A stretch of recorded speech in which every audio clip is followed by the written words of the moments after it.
All right, everybody, welcome back. I'm going to bring you to a Texas old school in-person test event.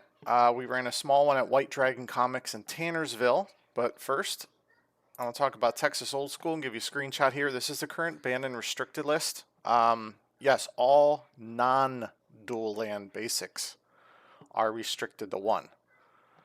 It does make things more powerful. You'd think that Blood Moon is less effective, but it's actually more effective. People are playing more dual lands to splash additional colors in. And without Mind Twist, Maze of Ith, Library, Hymn to Torok, other than that, it's your typical ones that are usually always banned. But basically, those are banned because those are the ones that, hey, I'm going to double hymn you, and then I'm going to twist you. And I won an event even though I have no knowledge, no play, no experience. It's just I happen to draw the cards that win the games. So the idea in this is to get away from playing a card or two in a row and saying, oh, I win, or having a library out and the person doesn't draw the one strip mine in their deck and game's over. So that's to get around it. Restricted are Abyss, Moat. Those are two big restrictions. If you actually play properly, you will find out you don't actually need a lot of them. It's a giant game of chess. People who play the deck will realize when they get really good at it, they're going to learn that it's basically a chess maneuver. Two is great to have, but a demonic tutor is also other cards. All right, so that being said, you can play all your major decks, and what people are finding out is it's actually a lot more fun because it allows you to build differently. Without Mind Twists and Hymns, especially in Library, those three key cards, and the normal restrictions you see, plus a couple others like Tome, it allows decks to not sit back and do nothing. You have to interact. But I've seen Enchantress, I've seen Goblin Grenade and Burn. I've seen all kinds of crazy things. There's guys working on zombies. It's a lot of fun, but it allows for a huge mix of things. I've seen a Lord of the Pit because you have Fallen Empires, so there's a lot of interaction there too. There's a lot of fun stuff going on. But I'm going to show you this one of the semifinals matches here. There's the White Dragon Comics in Tannersville that this is played at. If you have not been there, it is an old school shop like I grew up as a kid. It is real laid back, friendly, very trustworthy. Everybody's very nice and polite. It is a really cool place. If you haven't been there, I would definitely check it out. I'll keep this paused for a second. You can see the hands. Now the gentleman with the white and green deck, that's just white and green. It is meant for quick attacks, quick damage, or heavy damage mid-game. The other is a extremely heavy counter burn. So lots of counters, lots of burn, and a couple creatures. That's basically what the whole thing is made out to. All right, sorry, I had to step out real fast, but I'm leaving it paused here so you guys can take a look at it. The green and white player, as I was starting to say here, he's not new to Magic, but he's still learning old school, so I let him borrow a few cards to introduce a little more of an advanced set in his deck, and I'm slowly working on him. And it's definitely been working because this was one of my favorite games. It sounds really goofy, but Rob, who's playing the counter burn, is usually the chains deck that he's been working on for a long time. I have a few ideas if he's willing to play a couple different creatures. I think it'd be kind of fun, but he did pretty well in this matchup. So I want to let you walk through this and see how it goes. The only challenge with Rob's hand, he doesn't have double blue. That's a red Mox, but he does have a Bolt. Now we kind of forgot who goes first here, but basically if you forget, whoever wins automatically goes first. So if you looked at your hand by accident, you're going first no matter what if you won. So it's just, we're more chill. This is old school. This is like how I grew up playing in this store. The owner, Pete, is just absolutely awesome. He's one of the nicest guys I've ever met. And I like supporting him because he's the guy that will help you.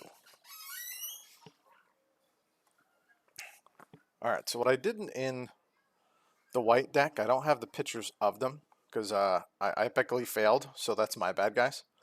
But counter burn is very simple. It's all the counter spells in old school. You're going to have a mix between power sinks and spell blasts. Very little spell blast, a couple power sinks, and all your normal counter burn format. And I believe there's dibs in there, and those are his creatures.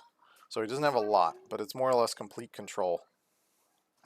And the white and green, it's 4 Savannah Lions, 4 Juggernauts, 3 White Knights, and 2 Pump Knights. Now he doesn't need a lot of green. We decided to only play 2 Urnums, and I wanted to play Juggernauts, and there's an exact reason for that and what he's playing right now. Juggernaut is a massive threat, so if you're killing Pump Knights and Lions, by the time Juggernaut comes out, you may not have removal for it. So this is where I was helping him out a little bit. Yeah, so if you look at Rob's hand, he has the double blue and everything up, but he is literally doing everything he possibly can to answer the threats. So right now I'm going to explain and kind of show him, hey, you want to attack first. Then you want to, okay, what's going on? Then you pump your mana. So on the attack, Rob would have killed it. Thus his mana never should have been tapped. So I was explaining him how to kind of play it around. Again, yeah, this is a learning tournament for Texas Old School, but we also want to better the people in it.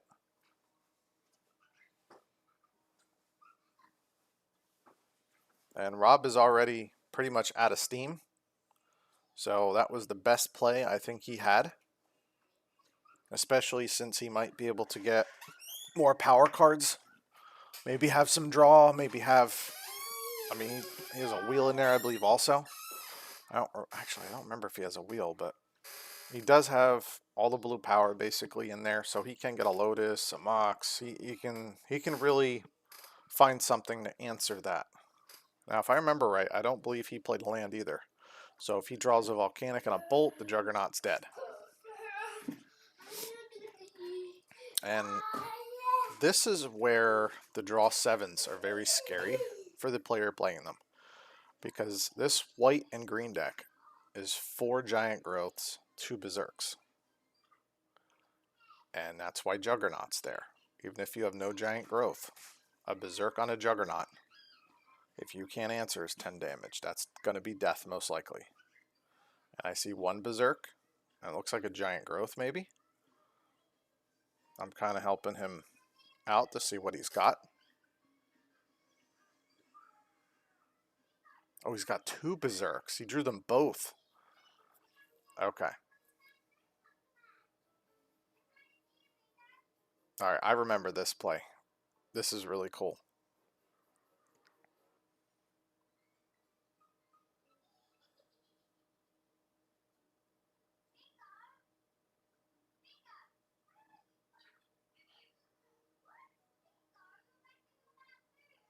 So there's attack for 5.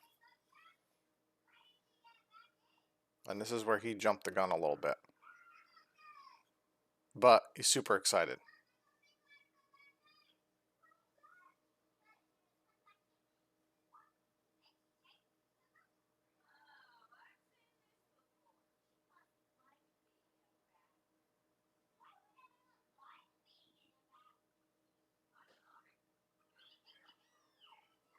So that would have been 20 damage. That would have been end game.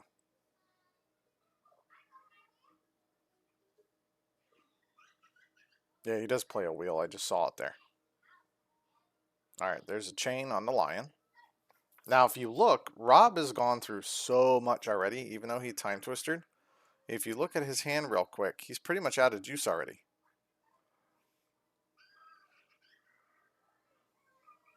That's, one of the signs of fumbling and shooting cards back and forth is your hand's not going to change, but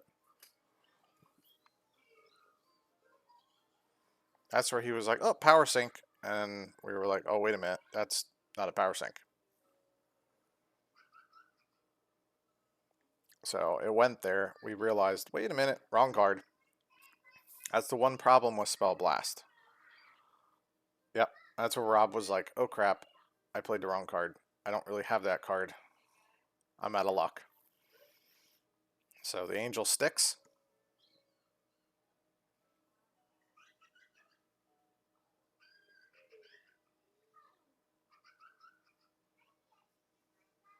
He has one burn spell and a wheel.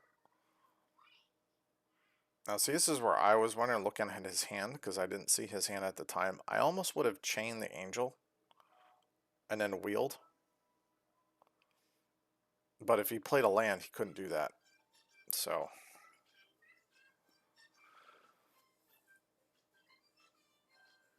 oh no, he didn't. Alright. Well, he didn't draw one anyway, but he did draw a Chaos Orb.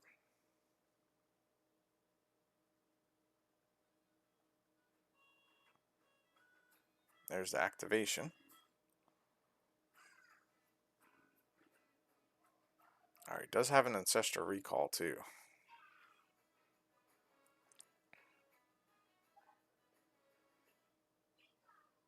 That was a perfect flip.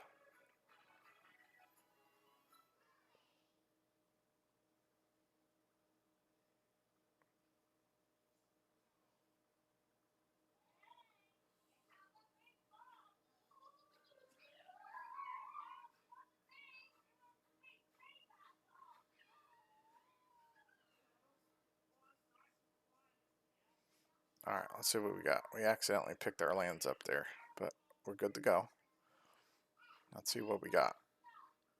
Now this is where I was talking about.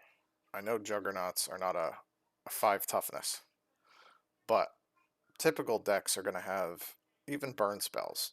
You typically, before you start doing damage to yourself, you're pretty much going to have 4 to probably 7. It's sometimes 8 depending, but you're going to run out of burn real quick when you're dealing with all of those smaller protection creatures, especially because you can't use plows on a lot of them. So if somebody plows an Urnum, that's one thing. Somebody plows a Juggernaut, that's a whole extra dice, a 5. Plus, if Rob was playing black and he played Abyss, Juggernauts aren't affected. So I wanted to have at least 4 creatures in there that were artifacts.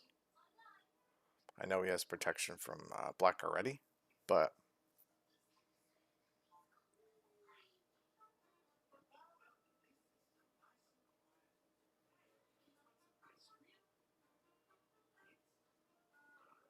there's the swing. There's a blast. Now this is a learning curve too. I try and tell people before you act, you have to read and look at your hand. You have to almost audit yourself. So now he's counting, so that's 4 damage. So he's attacking anyway. There's a giant growth. There's a counter spell. There's a giant growth. There's another counter spell. Nothing you can do about that. But what did we just do here?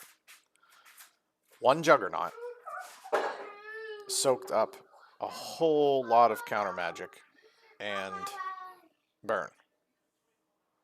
So Juggernaut is gone, but giant growths are nice, but it did its job. I will trade a giant growth for a counter spell any day.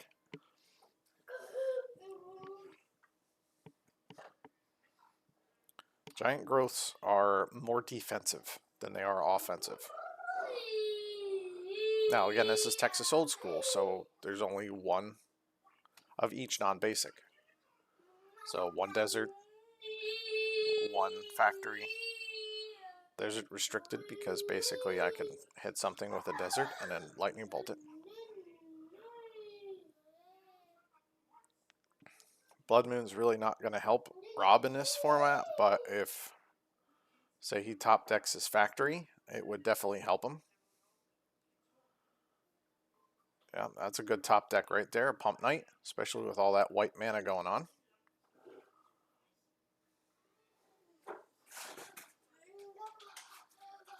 Now, Rob did use the strip on a green source. It left him with 1 green, which is not a big deal. Don't need a lot of green, especially since he already went through two giants. We got 1 there. So basically, if Rob... That's a desperation one right there. So Berserk basically taps him out and drains the pool. So he really only has the 2 Moxen left at this point. But, oh, 2 islands left. See, that's what I mean. He's... yeah. If we find something. Now, see, the book is a big threat.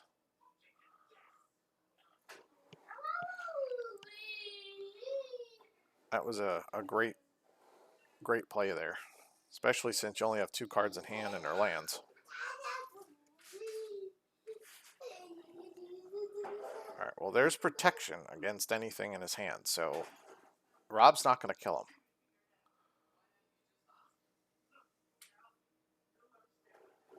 Alright, there's the activation of book.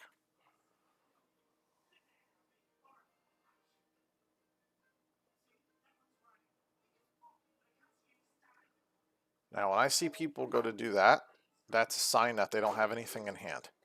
Why? Because they're using a book on their own turn in desperation to find an answer. Or if they reach for it, it tells you they have nothing. So it's a big indicator that they have nothing. Now, we're also working on Brandon with Chaos Orb flips. So there's a Chaos Orb. And we were kind of testing him out here. Say, hey, what would you target? His first instinct was, let's get rid of Blood Moon. Blood Moon's a big threat, but it's no threat to him. So with Texas Old School, when you're only playing 2 colors, Blood Moon does not affect you. All your non-basics except for dual lands are gone. So you're not playing 4 factories and all this other stuff. You're not playing library. They're not there. So he was like, yeah, wait a minute. So now he realized, hey, let's target the book. So we're going to draw in response. And he happened to top deck a Mana Drain.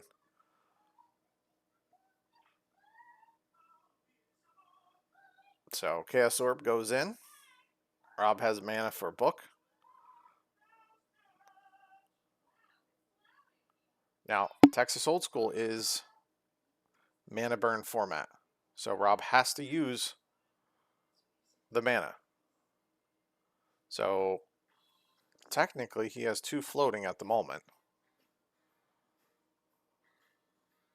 But because we're in this environment, I did explain to him, hey, you over-tapped. So we're getting these guys used to a mana burn format, getting them used to Magic. Rob's good at Magic to start with, but not used to mana burn. So we're walking through the format.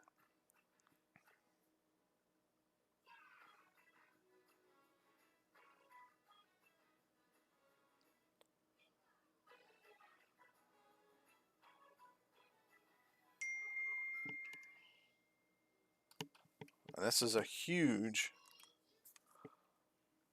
Yep, this is a desperation. It looks like we drew a chain.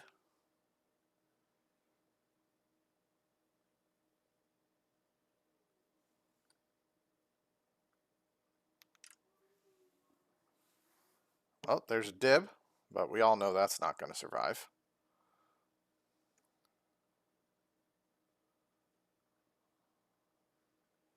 Yeah, you can't waste this counter spell. Even though that requires an insane amount of mana. He might be out of luck if he finds a cheap enough spell. I don't know if he has enough mana open. 1, 2, 3, 4, 5, 6, 7, 8, 9. So 8, 9, 8. Oh, especially, yeah. See, now this is where Power Sync goes bad. If your opponent has more mana than you, you're losing a control game. My son just came over to say hello to everybody.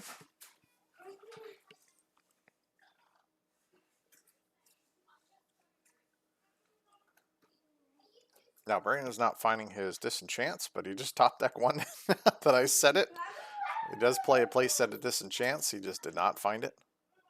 So there's a disenchant in the book. Now, because that is a very cheap one, and he has... This is where he's counting.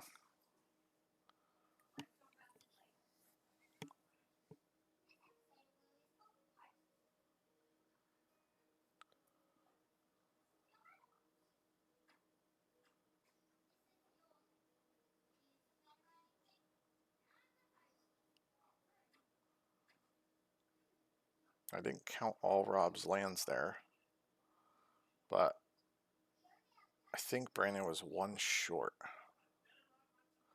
3, 4, 5, 6, 7, 8.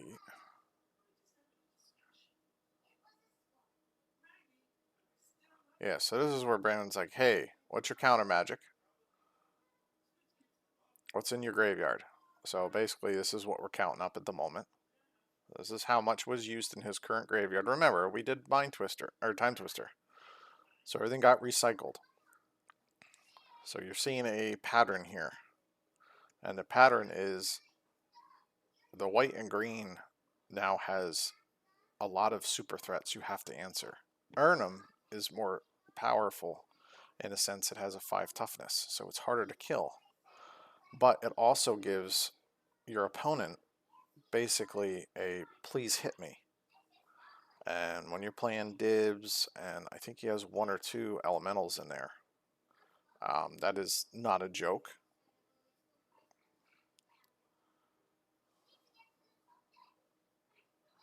So we have 1 card left.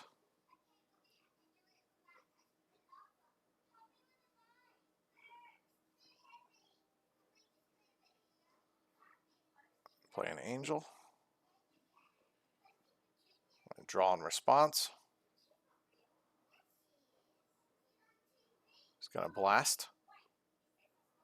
Not sure what he has in hand here. I think he might have a giant growth. Yep. So that tells you straight out, Rob is out of answers. And that's bad for Rob.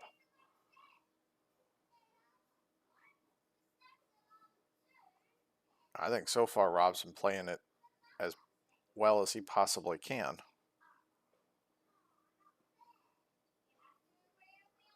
But Brandon also main decks 3 Sarah Angels. So if you think about it, it's 3 Angels, 4 Juggernauts, 2 Urnums, 4 Lions, 3 White Knights, 2 Pump Knights, 4 Giant Growths, 2 Berserks, Regrowth, and all your typical white removal. That is a lot of answers and things that need to be answered. We don't have elves in there. I removed them. Elves are great for getting things out faster, but I'd rather have massive answers for somebody. If we're playing that many 1-drops and 2-drops, I don't need elves. They're just going to make things worse. So that Juggernaut is more of a threat than the Angel, so he has to get rid of the Juggernaut.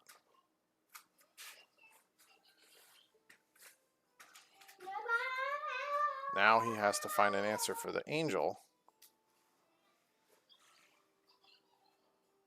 Ugh. Yeah, so he's got 1 burn spell, because he had to get rid of the Juggernaut. If he used both burns to kill the Angel, the Juggernaut would kill them faster. So this is what I'm finding about Juggernaut. It is Lightning Bolt, and Chain will kill it, but you have to answer it beforehand. It almost sucks one of the direct damage up so your Angels live.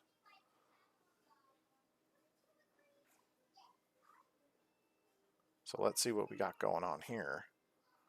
Got a draw, looks like I got another land.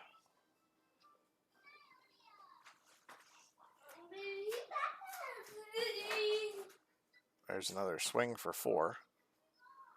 We're walking through Brandon the Angels. You just kind of move them around a little bit to show that you're attacking. Some guys just tap in, move it like a little circle pattern, but I think so far we're doing very well here.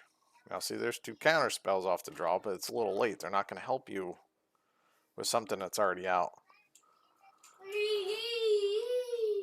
That's just a blood moon for the fun of it. Here's a lion. Now, Rob does not have the mana to counter that. If you looked at his counters, they're power sinks. Not blasts, so he can't do nothing. He's just going to take another shot. Rob needs to answer both of these creatures. Alright, well this... What do we got here?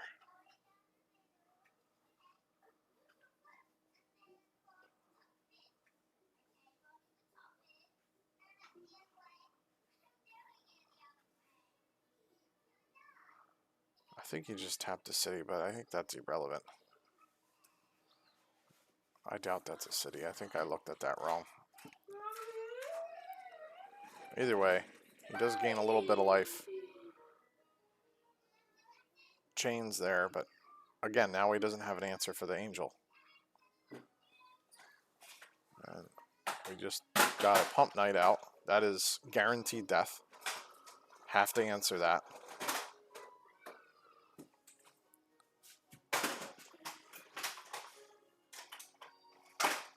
Rob is down to 5. And he knows he's going to die. Yep, because no matter what he draws, if he draws a Sonic Blast, no matter what he draws at that point, he doesn't have any burn spells in hand. So he did not have a way of stopping that angel. So there's game number 1. Alright, so pausing it here. Rob is showing you what he's taking out. So you see he took out the 2 Blood Moons that he plays. I think 2 Blood Moons are awesome to play main deck, because if it ends up having where somebody's greedy, it's going to screw them over. He took out the Power Sinks because he's realizing he's not going to win the mana game here. Even though he's the control player, Brandon has a lot of mana sources. So it's very, very unlikely you're going to get more mana than Brandon mid to late game. So we're going to see what he put in place. There we go. So Brandon's very creature heavy. So you're going to see 4 remove souls from the sideboard. And I believe those are 2 disintegrates. Just to try and get some more removal here. Alright. So it looks like we got...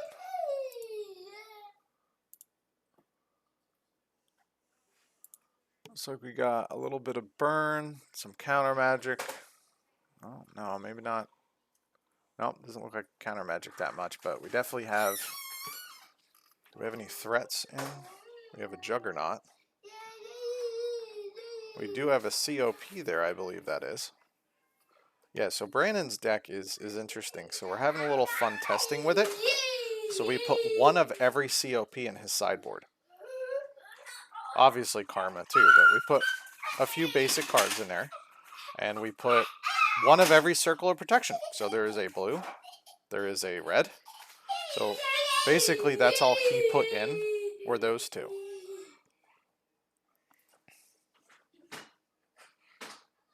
We do have a remove soul in hand. A bunch of burn. Now, if you noticed, Rob is land screwed. So after this, I explained to Brandon that the play was actually to use the strip mine on the blue source or the red source. If you take out one of the lands, let's see, I would have chose blue, so I would have guessed right. It's just literally a guess. There's no mathematical way of knowing there. Let's see what Brandon has in hand. This was one of my favorite games of all time here. So it looks like Brandon did not have another land in hand. So he chose right here.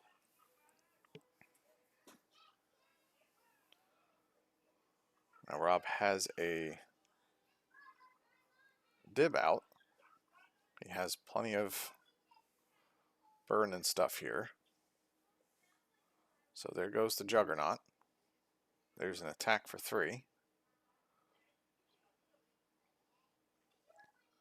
And anybody who played Giant Growths and Berserk as a kid, or if you still play them now, gonna love this game. But right there's a threat, and there's an answer. So if he taps correctly, he's gonna... Oh, he decided to play the Chaos Orb. Now Rob does not have mana for Chaos Orb, so Brandon can activate Chaos Orb. Now this is where I explain him, hey, pay attention to what you're doing. It's a generic activation for a generic mana. So he was like, oh, you're right, because I need a swords.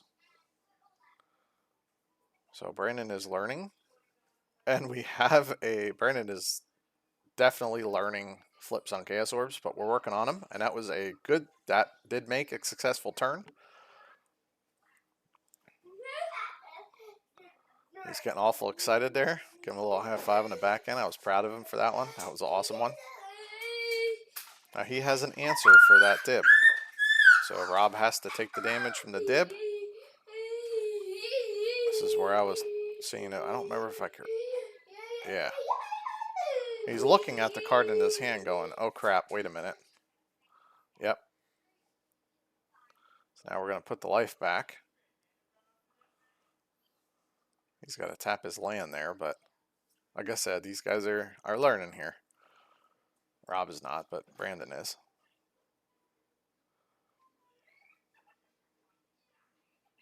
So if you're newer to Magic, or you've never played Old School before, I would definitely come down to White Dragon. As you see, we're very friendly. Even though this is a tournament we're playing, it's not about who makes the error.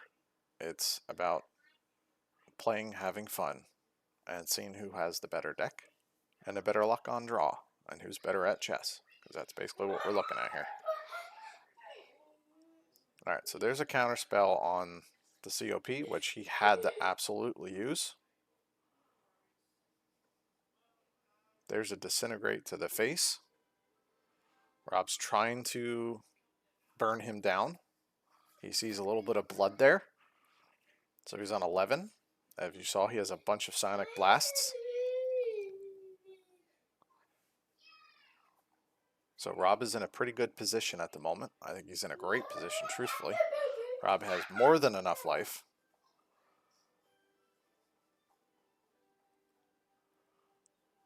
And there's a big top deck.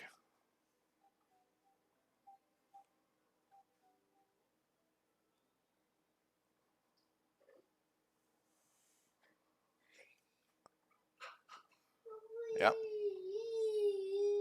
So there's the strip. There's the disenchant. Now Rob has no blue at all. So when I was talking about earlier about strips, this is one of the major benefits. Here's another huge beneficial card that Rob must answer, but Rob does no longer has blue. Even if he did not have the counter magic, but he might have lived long enough to blast. Now he has blue, so he can use blasts. And this is where the Urnum will shine if he ends up playing the Urnum. I don't remember what was in his hand. Factory is also a huge threat. Now remember those cards on top.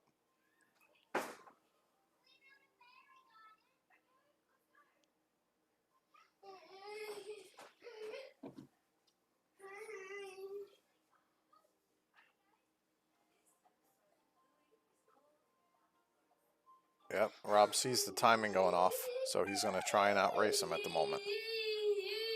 So there's a shot to the face. If you look, he has 2 more. That's 8 more damage.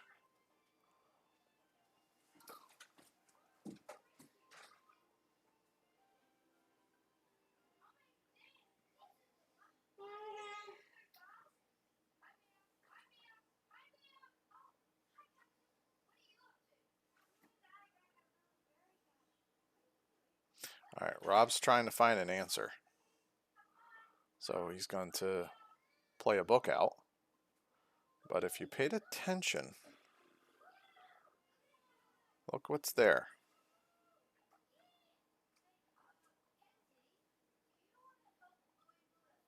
Now watch him pan through his hand here. What do you see? 2 Berserks. There's a swing for 4. Rob's like, yeah, that's no problem at all.